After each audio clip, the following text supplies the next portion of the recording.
ಇವತ್ತಿನ ವಿಡಿಯೋದಲ್ಲಿ 1 ಕಪ್ ಆಗುವಷ್ಟು ಹೆಸರುಬೇಳೆ ಹಾಗೆಯೇ ಸ್ವಲ್ಪ ತರಕಾರಿಗಳನ್ನು ಬಳಸಿ ತುಂಬಾನೇ ರುಚಿಯಾಗಿರುವಂತಹ ರೆಸಿಪಿನ ಯಾವ ರೀತಿ ಮಾಡೋದು ಅಂತ ನೋಡೋಣ.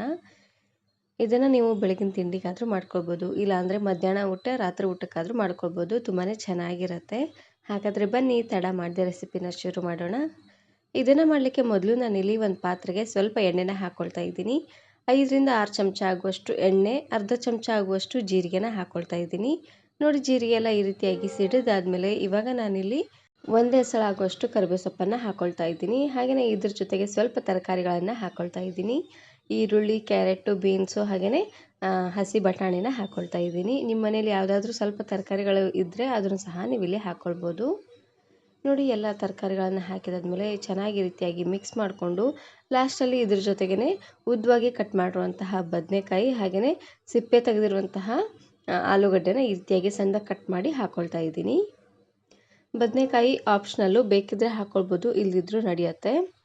ಇವಾಗ ಎಲ್ಲ ತರಕಾರಿಗಳನ್ನು ಹಾಕಿದಾದ್ಮೇಲೆ ರುಚಿಗೆ ತಕ್ಕಷ್ಟು ಉಪ್ಪನ್ನು ಹಾಕ್ಕೊಳ್ತಾ ಇದ್ದೀನಿ. ತರಕಾರಿ ಎಲ್ಲ ಸಪ್ಪೆ ಸಪ್ಪೆ ಅಂತ ಅನ್ನಿಸ್ಬಾರ್ದು ನೋಡಿ, ಹಾಗಾಗಿ. ಹಾಗೆಯೇ ಒಂದು ಅರ್ಧ ಚಮಚ ಆಗುವಷ್ಟು ಅರಿಶಿನ ಪುಡಿನ ಹಾಕ್ಕೊಳ್ತಾ ಇದ್ದೀನಿ. ಅರಿಶಿನ ಪುಡಿ ಹಾಗೆಯೇ ಉಪ್ಪನ್ನು ಹಾಕಿದಾದ್ಮೇಲೆ ಚೆನ್ನಾಗಿ ರೀತಿಯಾಗಿ ಮಿಕ್ಸ್ ಮಾಡ್ಕೊಂಡು ತಗೊಳ್ಳಿ.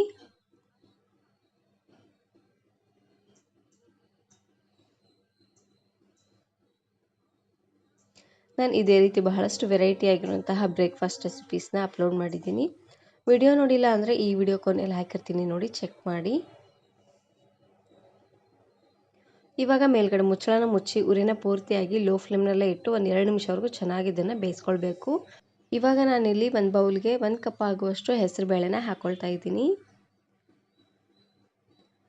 ಅದರಲ್ಲೂ ಈ ಉರಿ ಬಿಸಿಲಲ್ಲಿ ಈ ರೀತಿಯಾಗಿ ಹೆಸರು ಕಾಳನ್ನು ಬಳಸಿ ಈ ರೆಸಿಪಿನ ಮಾಡ್ಕೊಳ್ಳಿ, ತುಂಬಾ ಚೆನ್ನಾಗಿರುತ್ತೆ. ಹೆಸರು ಕಾಳು ನಮ್ಮ ಆರೋಗ್ಯಕ್ಕೆ ತುಂಬಾ ಒಳ್ಳೆಯದು ಅಂತಲೇ ಹೇಳ್ಬೋದು, ಹಾಗೆಯೇ ದೇಹಕ್ಕೆ ತಂಪು ಕೂಡ ಅಂತಲೇ ಹೇಳ್ಬೋದು. ಇವಾಗ ನಾನಿಲ್ಲಿ ಹೆಸರು ಬೇಳೆನ ಈ ರೀತಿಯಾಗಿ ಚೆನ್ನಾಗಿ ತೊಳ್ಕೊಳ್ತಾ ಇದ್ದೀನಿ. ಸ್ವಲ್ಪ ಧೂಳು ಕಸ ಎಲ್ಲ ಇರುತ್ತೆ ನೋಡಿ, ಹಾಗಾಗಿ ಒಂದು ಸಾರ್ತಿ ಇದನ್ನು ತೊಳ್ಕೊಂಡು ತಗೊಳ್ಳಿ. ಹೆಸರು ಬೇಳೆನ ಚೆನ್ನಾಗಿ ಈ ರೀತಿಯಾಗಿ ತೊಳೆದಾದ್ಮೇಲೆ ಇದು ಪೂರ್ತಿಯಾಗಿ ನೀರನ್ನು ಚೆಲ್ಲಿ ಇನ್ನು ಸ್ವಲ್ಪ ನೀರನ್ನು ಹಾಕ್ಕೊಂಡು ಒಂದು ಅರ್ಧ ಗಂಟೆ ಅಷ್ಟೊತ್ತು ನೆನೆಸಿಡಬೇಕು. ಟೈಮ್ ಇದ್ದರೆ ಒಂದು ಅರ್ಧ ಗಂಟೆ ಅಷ್ಟೊತ್ತು ಬೇಳೆನ ನೆನೆಸಿ ತಗೊಳ್ಳಿ, ಚೆನ್ನಾಗಿರುತ್ತೆ. ಮೊದಲೇ ಬೇಳೆನ ನೆನೆಸಿ ಆಮೇಲೆ ತರಕಾರಿನ ಫ್ರೈ ಮಾಡ್ಕೊಳ್ಬೇಕು. ಇವಾಗ ನೋಡ್ತಾ ಇರ್ಬೋದು, ತರಕಾರಿ ಎಲ್ಲ ಸಾಫ್ಟಾಗಿ ಬೆಂದಿದೆ, ನೋಡ್ತಾ ಇದ್ದೀರಲ್ವ. ಈ ರೀತಿಯಾಗಿ ಚೆನ್ನಾಗಿದ್ದು ಬೆಂದಾದಮೇಲೆ ಇವಾಗ ನಾನಿಲ್ಲಿ ಇದಕ್ಕೇ ಚೆನ್ನಾಗಿ ಹಣ್ಣಾಗಿರುವಂತಹ ಟೊಮೆಟೊನ ಹಾಕ್ಕೊಳ್ತಾ ಇದ್ದೀನಿ.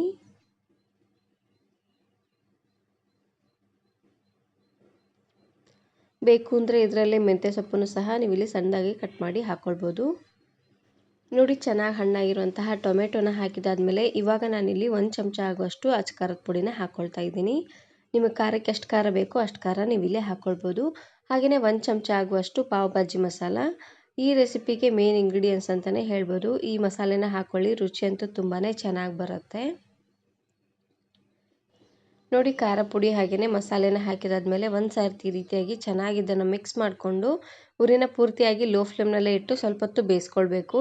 ಎಲ್ಲ ತರಕಾರಿಗಳಿಗೂ ಉಪ್ಪು, ಖಾರ, ಹುಳಿ ಹಾಗೆಯೇ ಮಸಾಲೆ ಎಲ್ಲ ಚೆನ್ನಾಗಿ ಹತ್ಕೊಳ್ಬೇಕು ನೋಡಿ, ಹಾಗಾಗಿ ಸ್ವಲ್ಪ ಎಣ್ಣೆ ತೇಲ್ ಬರೋವರೆಗೂ ಇದನ್ನು ಬೇಯಿಸ್ಕೊಂಡ್ರೆ ಆಯಿತು.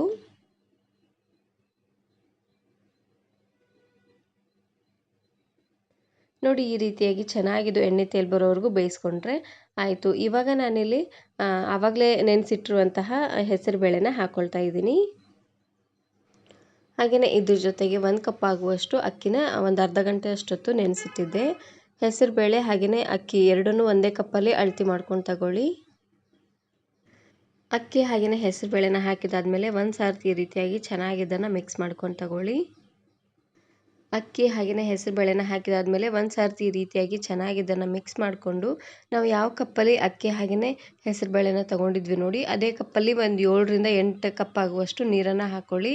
ನೀರನ್ನು ಸ್ವಲ್ಪ ಜಾಸ್ತಿ ಅನ್ನೋಂಗೆ ಹಾಕ್ಕೊಳ್ಳಿ, ಚೆನ್ನಾಗಿರುತ್ತೆ. ನೀರನ್ನು ಸ್ವಲ್ಪ ಜಾಸ್ತಿಯೇ ಹಾಕ್ಕೊಂಡು ತೆಳ್ಳದಾಗಿ ಮಾಡ್ಕೊಳ್ಬೇಕು, ಚೆನ್ನಾಗಿರುತ್ತೆ. ಒಟ್ಟು ನಾನಿಲ್ಲಿ ಒಂದು 8 ರಿಂದ 9 ಕಪ್ ಆಗುವಷ್ಟು ನೀರನ್ನು ಹಾಕ್ಕೊಂಡಿದ್ದೀನಿ. ನೋಡಿ, ನೀರನ್ನು ಹಾಕಿದಾದ್ಮೇಲೆ ಒಂದು ಸಾರ್ತಿ ಈ ರೀತಿಯಾಗಿ ಚೆನ್ನಾಗಿ ಇದನ್ನು ಮಿಕ್ಸ್ ಮಾಡಿಕೊಂಡು ಲಾಸ್ಟಲ್ಲಿ ಸಣ್ಣದಾಗಿ ಕಟ್ ಮಾಡಿರುವಂತಹ ಕೊತ್ತಂಬರಿ ಸೊಪ್ಪನ್ನು ಹಾಕ್ಕೊಳ್ತಾ ಇದ್ದೀನಿ. ನೋಡಿ ಎಲ್ಲವನ್ನು ಹಾಕಿದಾದ್ಮೇಲೆ ಇವಾಗ ಉರಿನ ಪೂರ್ತಿಯಾಗಿ ಲೋ ಫ್ಲೇಮ್ನಲ್ಲೇ ಇಟ್ಟು ಮೇಲ್ಗಡೆ ಮುಚ್ಚಳನ ಈ ರೀತಿಯಾಗಿ ಅರ್ಧಕ್ಕೆ ಮುಚ್ಚಬೇಕು. ಇವಾಗ ನೋಡ್ತಾ ಇರ್ಬೋದು ಚೆನ್ನಾಗಿ ಕುದಿ ಬರ್ತಾ ಇದೆ. ಕುದಿ ಬರುವಂಥ ಟೈಮಲ್ಲಿ ಒಂದು ಸಾರ್ತಿ ಈ ರೀತಿಯಾಗಿ ಚೆನ್ನಾಗಿ ಇದನ್ನು ಮಿಕ್ಸ್ ಮಾಡ್ಕೊಂಡು ತಗೊಳ್ಳಿ.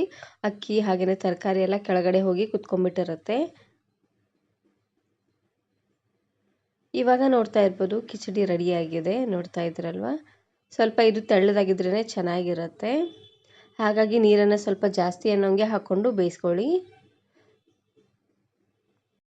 ಇದನ್ನು ಕುಕ್ಕರಲ್ಲಾದರೂ ಮಾಡ್ಕೊಳ್ಬೋದು, ಇಲ್ಲಾಂದರೆ ಈ ರೀತಿಯಾಗಿ ಪಾತ್ರೆನಲ್ಲಾದರೂ ನೀವು ಇದನ್ನು ಮಾಡ್ಕೊಳ್ಬೋದು, ಚೆನ್ನಾಗಿರುತ್ತೆ. ಇದನ್ನು ನೀವು ಅಕ್ಕಿ ಹಾಗೆಯೇ ಹೆಸರುಬೇಳೆ ಕಿಚಡಿ ಅಂತನಾದರೂ ಅನ್ಬೋದು, ತುಂಬಾ ಚೆನ್ನಾಗಿರುತ್ತೆ.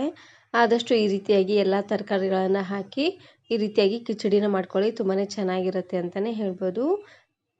ಈ ಕಿಚಡಿ ಆದಷ್ಟು ಬಿಸಿ ಇರುವಾಗಲೇ ಸರ್ವ್ ಮಾಡ್ಕೊಳ್ಳಿ, ತುಂಬಾ ಚೆನ್ನಾಗಿರುತ್ತೆ ಅಂತಲೇ ಹೇಳ್ಬೋದು.